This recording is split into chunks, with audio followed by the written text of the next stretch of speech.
अस्सलामु अलैकुम वरहमतुल्लाहि वबरकातुहू। आओ मसाइल सीखे ग्रुप में आप सबका इस्तकबाल है। कुर्बानी के मसाइल के वीडियो का ये दूसरा हिस्सा है।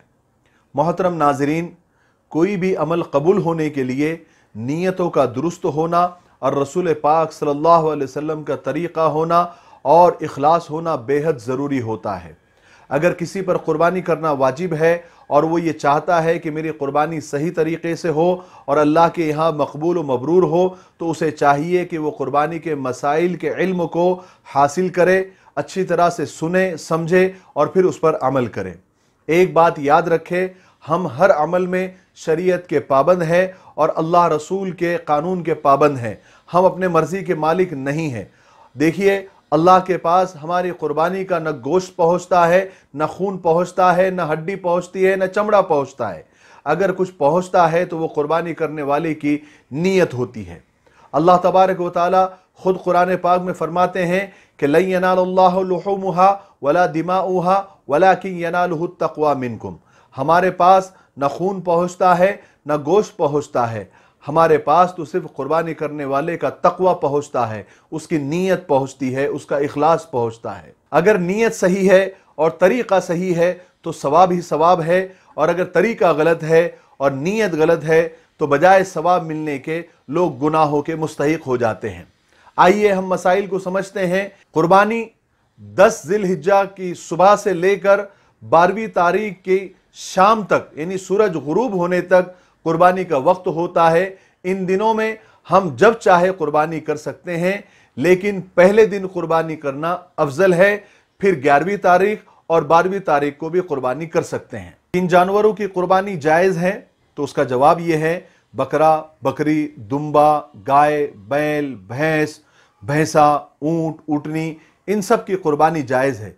लेकिन हमारे मुल्क हिंदुस्तान में गाय बैल के ज़ुबा करने पर पाबंदी है, इसलिए गाय की कुर्बानी न करें।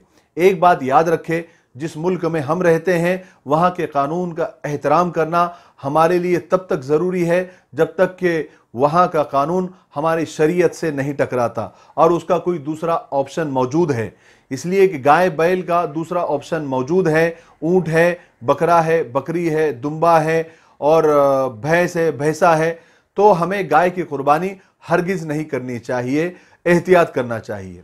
अगला मसला, बड़े जानवरों में जैसे गाय, बैल, भैंस, ऊंट, ऊँटनी, इसमें 7 लोग हिस्सा ले सकते हैं, मगर इसमें इस बात का ख्याल रखें कि हिस्सेदार 7 से कम ना हो और 7 से ज़्यादा भी ना हो, और 7 की नीयत कुर्बानी की या अकीकी की होनी चाहिए।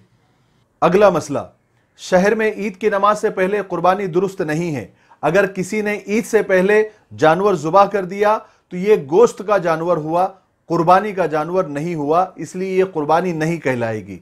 अलबत्ता देहात में जहां ईद की नमाज नहीं होती है वहां सुबह सादिक तुलू हो जाने के बाद कुर्बानी कर सकते हैं। अगर कोई आदमी शहर में मौजूद है मगर कुर्बानी का जानवर देहात में है तो वहां सुबह सादिक के बाद कुर्बानी हो जाए तो ये जायज़ है।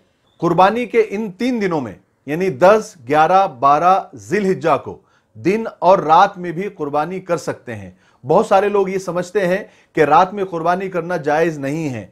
नहीं, अगर रोशनी का अगर इंतज़ाम है तो रात में भी कुर्बानी कर सकते हैं, लेकिन दिन में करना अफजल है, रात में कुर्बानी करना अफजल नहीं है।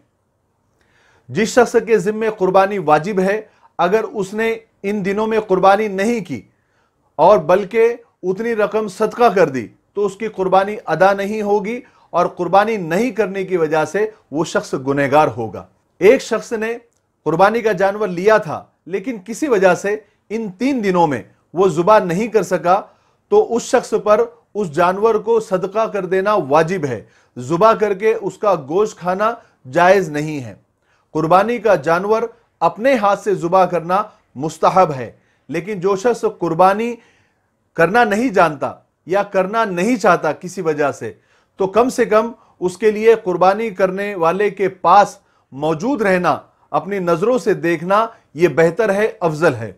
कुर्बानी का जानवर ज़ुबा करते वक्त ज़बान से नीयत के अल्फाज पढ़ना ज़रूरी नहीं है, बल्कि नीयत कर लेना दिल में ये काफ़ी है।